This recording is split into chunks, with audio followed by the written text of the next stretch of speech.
Dear students, Assalamu alaikum. This is physics for class 12th, and as you know, we are dealing with atomic nuclei. And our today's topic is limitations of Bohr's theory of hydrogen atom.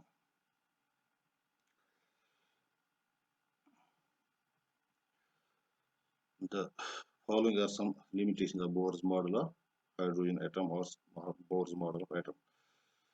The first one is Bohr's model of atom explains the spectra of hydrogen-like atom, but fails to explain the spectra of multi-electron atoms that are greater than one.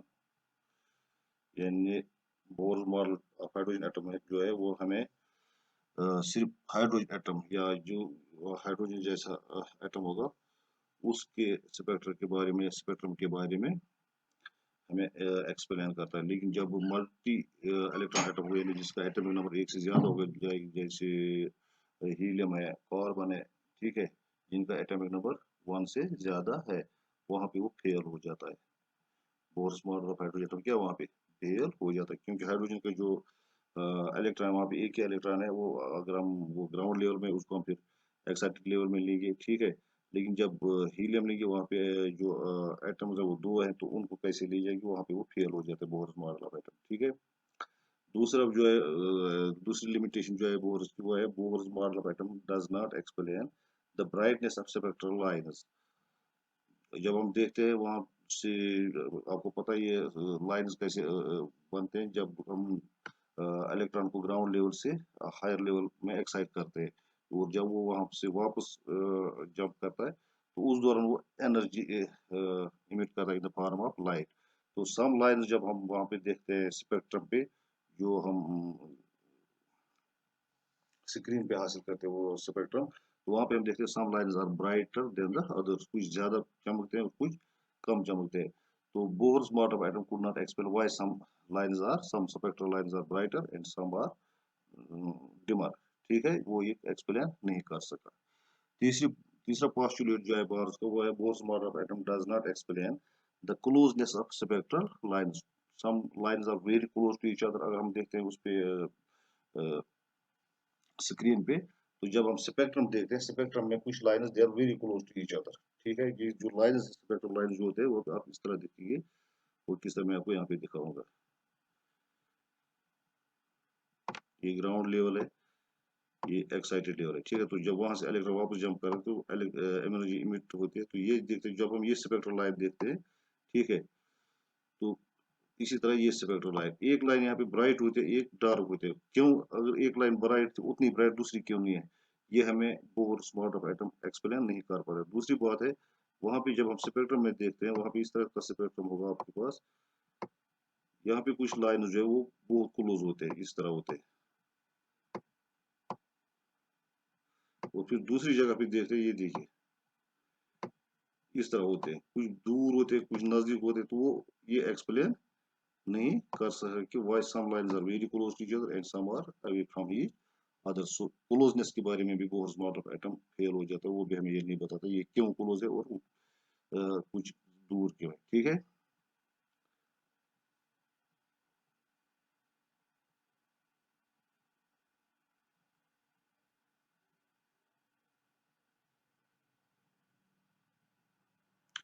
Bohr's model of hydrogen atom does not explain the fine structure of spontaneous. That is, each spectral line consists of two or more spectral lines having the same frequency. ठीक है, Bohr's model of hydrogen यहाँ पर भी fail हो जाता है कि एक लाइन जब उसको हम स्प्लिट करते हैं, ये एक लाइन है,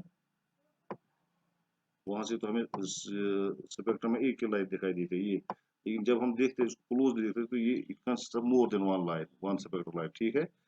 each spectral line consist of more than two और more than two spectral line, जब उसको स्प्लिट करते हैं बाय हाई रिजॉल्विंग माइक्रोस्कोप, ठीक है। तो वहां पे हम दिखाई देते दो से ज्यादा लाइन होते, तीन भी होते, क्यों होते ये भी वो एक्सप्लेन नहीं कर सका। फिफ्थ जो है, Bohr's model of atom could not explain the wave nature of electrons. तो ये भी वो नहीं बता कि अगर इलेक्ट्रॉन को वेव नेचर है तो वो कैसे है, ये भी हमें bourse model of hydrogen atom जो है यहाँ पर भी वो फेल हो जाता है। इसी तरह Bohr's model of atom does not explain why electrons revolve in circular orbits but not in elliptical orbits like solar system. जैसे solar system में जो ये planets होते हैं they revolve around the sun in elliptical orbits. तो यहाँ पे ये इलेक्ट्रॉन जो ये रिवॉल्व कर रहे हैं सर्कुलर ऑर्बिट्स में, ये एलिप्टिकल ऑर्बिट्स में क्यों नहीं रिवॉल्व करते हैं? तो ये बोर ये भी एक्सप्लेन नहीं कर सका।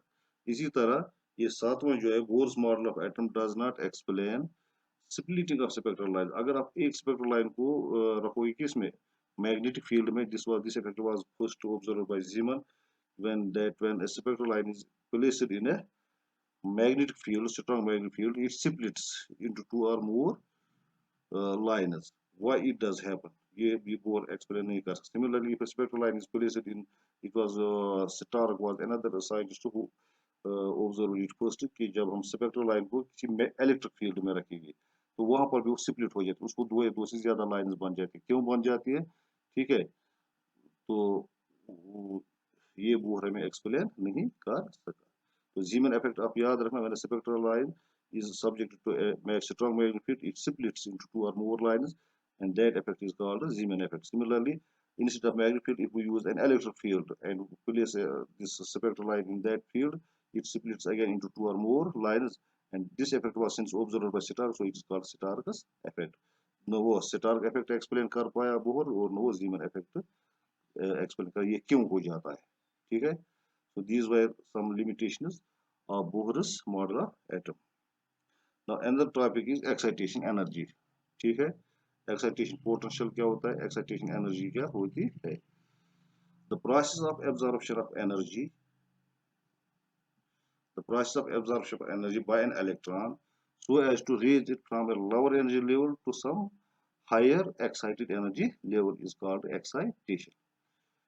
ठीक है, अगर हम किसी इलेक्ट्रॉन को electron is in the ground state हम उसको एनर्जी देंगे then it will get excited. ठीक है, इस प्रोसेस उसको हमें कितनी एनर्जी देनी पड़ेगी to raise it from ground lower energy level to higher energy level, कितनी एनर्जी देनी पड़ेगी उसको, उस एनर्जी को बोलते हैं excitation energy. The energy required to raise an electron from its ground state, ठीक है, where n is equal to 1 to any one of the excited state is called excitation energy. उसको उस प्रोसेस को excitation बोलते हैं। Excitation क्या है? The process by which an electron is raised from ground state और from lower energy level to higher energy level, that process called excitation. And the energy which is required for that process, जो हमें उस energy process के लिए energy चाहिए तो उस energy को हम बोलते हैं excitation energy. The energy required to raise electron from the ground state से n is equal to 1 to the first excitation से n इक्वल टू 2 पहले लेवल से हम लेंगे उसको दूसरे लेवल में लेंगे, उसके लिए हमें कितनी एनर्जी चाहिए, तो एक्साइटेशन एनर्जी वही होगी। For example that will be E2 minus E1। Suppose E1 हो गया ग्राउंड लेवल में, इलेक्ट्रॉन की एनर्जी कितनी थी, ठीक है, E2 हो गया। अब यहाँ पे E2 में जो दूसरी एनर्जी लेवल है उसमें इसकी एनर्जी ज्यादा होगी। For example if E1 is 5 electron volt and E2 is 10 electron volt, then the difference of two that will be 5 electron volt. Or if we take E1, that is energy of electron in the first energy level is 2 volt and its energy in the second energy level is 5 electron volt. Then the difference, that 5 minus 2, that will be 3 electron volt, will be the excitation energy. So हमें पता है the energy of an electron in the ground state in the first excited state, that in energy level 2 is minus 3.4 electron volt, and its energy in the ground level, that is in its first energy level, that is minus 13.6 electron volt। ये मैंने आपको पढ़ाया है, ठीक है। So it will be minus 3.4 minus, और ये minus यहाँ पे जो है ये दो ये प्लस बन जाएगी, ठीक है। अब यहाँ पे माइनस 3.4 प्लस 13.6 इसको जब सब्ट्रैक्ट करते हैं तो वी गेट 10.2 इलेक्ट्रॉन वोल्ट, ठीक है। Thus the corresponding, so this is the excitation energy which is required to raise the electron from first energy level to second energy level। अगर हम चाहते हैं कि इलेक्ट्रॉन को फर्स्ट लेवल से second level में लें तो हमें इतनी एनर्जी चाहिए, 10.2 इलेक्ट्रॉन वोल्ट एनर्जी हमें चाहिए। तो कॉरस्पॉन्डिंग पोटेंशियल कितना होगा, दैट विल बी, हमें पता है जो W है V equal to W by Q, आपने पढ़ा है, इससे ये आप ये निकलेगा। Sorry V is equal to W by Q। ठीक है, तो अब W जो है वो एनर्जी होगी E बाई, अब ये Q जो चार्ज जो है वो इलेक्ट्रॉन यहाँ से हम ले रहे हैं, सो दैट इज E। अब E जो है एक्साइटेशन है वो 10.2,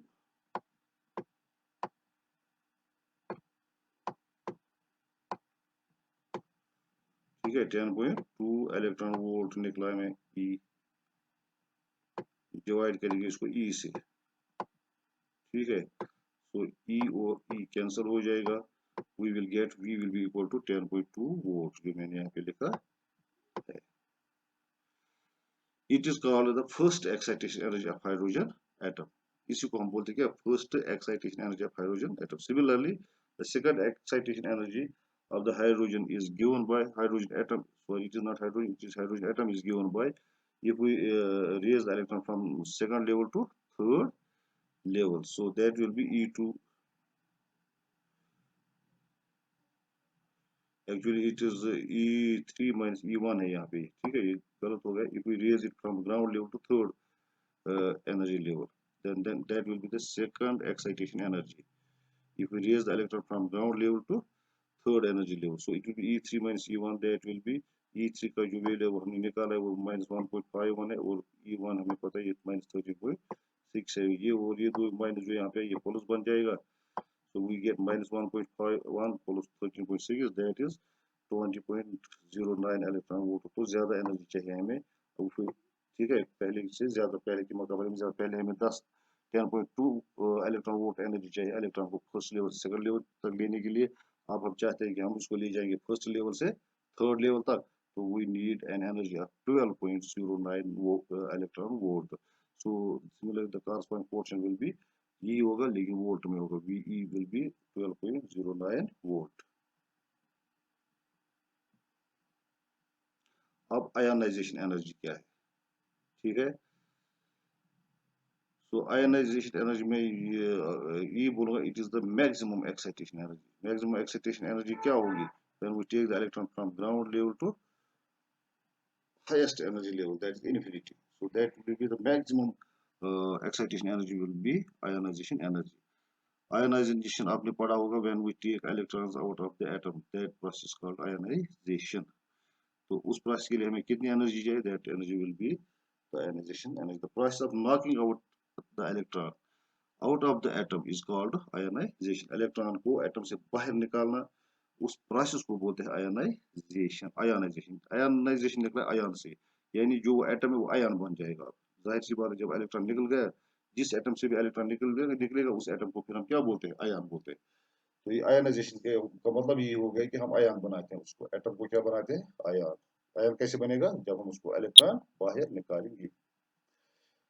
The energy required, ये तो ionization था process, the process of knocking out the electron out of the atom is called ionization। अब उसके लिए भी हमें एनर्जी चाहिए, the energy required to raise the electron from its ground state to the infinity is called ionization energy। ठीक है, या आप ये भी बोल सकते हो, the energy required to knock out the electron out of the atom is called ionization energy, ये भी बोल सकते हो। हम यहाँ से हमें अब इन्फिनिटी तक लेना है, ग्राउंड लेवल से इन्फिनिटी तक इलेक्ट्रॉन को लेना है, ठीक है, तो उसको बोलते हैं ionisation energy. The energy required to raise the electron from the ground state n is equal to 1 to the infinity, n is given by E infinity minus E1। तो E infinity हमें पता है, आपने निकाला है उधर, so that is 0, ठीक है। इन्फिनिटी इनफाइनाइट लेवल जो होते हैं उसमें एनर्जी होती है इलेक्ट्रॉन की 0, माइनस माइनस E1 में जो फर्स्ट एनर्जी लेवल है वो -13.6 है, so it will be 0 plus 13.6, so it will be 13.6 electron volt। So if we want to knock out the electron out of the atom, we need 13.6 electron volt energy। The corresponding ionization potential is Vi is equal to 13.6 volt। In general, the ionization potential is given by Vi is equal to 13.6 by n square Z square। So Z is the atomic number of the atom and n is the energy level। First energy level है तो वहाँ पे n का value 1 देना है। For example if it is hydrogen atom तो फिर Z का वैल्यू भी 1 है, if it is helium atom then Z का वैल्यू देना पड़ेगा 2। If it is carbon then Z का वैल्यू देना पड़ेगा 6, ठीक है, एंड सो ऑन। अब एटॉमिक न्यूक्लियस ये आपने 9th में भी पढ़ा है। According to Bohr Rutherford an atom consists of central core called the atomic nucleus. जो रुदरफोर्ड ने भी बोला था, बोर ने भी बोला कि जो एटम है उसको एक सेंट्रल कोर है जिसको हम न्यूक्लियस बोलते हैं, in which the entire positive charge and almost the entire mass of the atom is concentrated. तो उसी में सब सारा चार्ज, तो पूरी की पूरी पॉजिटिव चार्ज उसी में होती है, और जो मास है ऑलमोस्ट 9% मास जो वो न्यूक्लियस में ही होता है, थोड़ा बहुत in the form of electrons बाहर से होता है। The nucleus is surrounded by electrons having negative charge. Nucleus के इर्द गिर्द क्या होते हैं, इलेक्ट्रॉन्स होते हैं जिनको नेगेटिव चार्ज होते हैं। Every nucleus contains neutrons and protons. हर एक न्यूक्लियस में क्या होते हैं, न्यूट्रॉन्स होते हैं और प्रोटॉन्स होते हैं, जिनको हम टुगेदर न्यूक्लियस बोलते हैं। जिस तरह फादर और मदर को हम इकट्ठे एक ही नाम बोलते हैं, दैट इज पेरेंट। इसी तरह न्यूट्रॉन और प्रोटॉन को अगर आप एक ही नाम देंगे तो न्यूक्लियन, ठीक है। अगर मैं आपसे बोलूंगा न्यूक्लियन लाओ तो आपकी मर्जी, आप प्रोटॉन लाओ या न्यूट्रॉन लाओ। अगर मैं बोलूंगा न्यूट्रॉन लाओ फिर तो न्यूट्रॉन ही लाना पड़ेगा।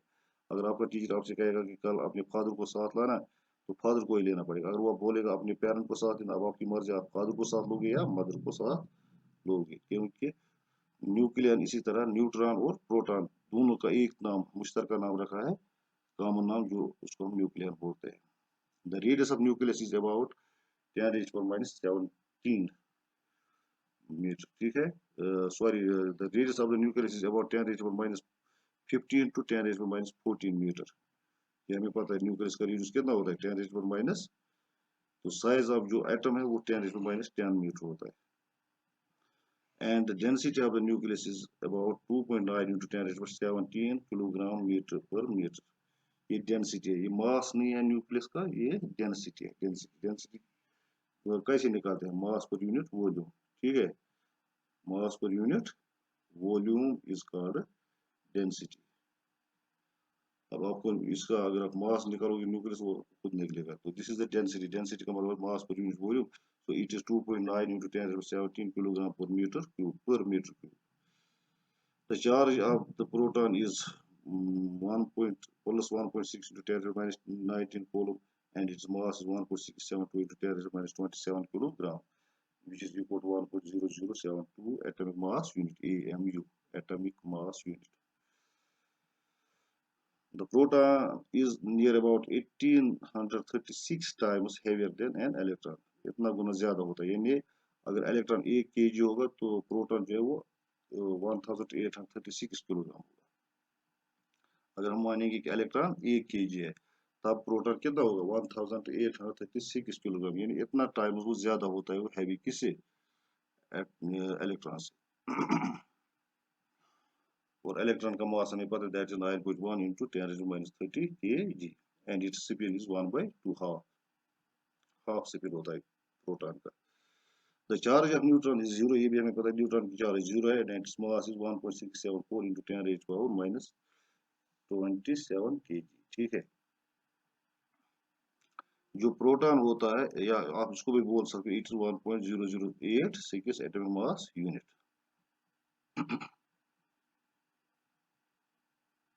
The neutron is 18,309 times, वो कितना था, 18,036 times heavier than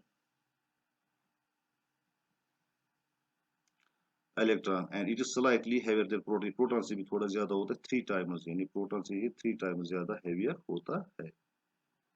न्यूट्रॉन का भी स्पिन क्या है, 1/2। A nucleus is symbolically represented by X, Z, A, where Z is atomic number and A is mass number। कोई भी न्यूक्लियस अगर आपको रिप्रेजेंट करना है, ठीक है, या एटम को रिप्रेजेंट कर, तो इस तरह हम न्यूक्लियस को करते हैं। Atomic number, the number of protons in nucleus is called atomic number, ये आपने पढ़ा भी है 9th में, and is denoted by Z. For example, the atomic number of carbon is 6, the atomic number of oxygen is 8। जो आप period आपने पढ़ा है वहाँ पे एटॉमिक नंबर दिया हुआ है। तो एटॉमिक नंबर की डेफिनेशन ये, नंबर ऑफ प्रोटॉन्स, या आप नंबर ऑफ इलेक्ट्रॉन्स भी बोल सकते हो, क्योंकि the number of protons is equal to number of electrons.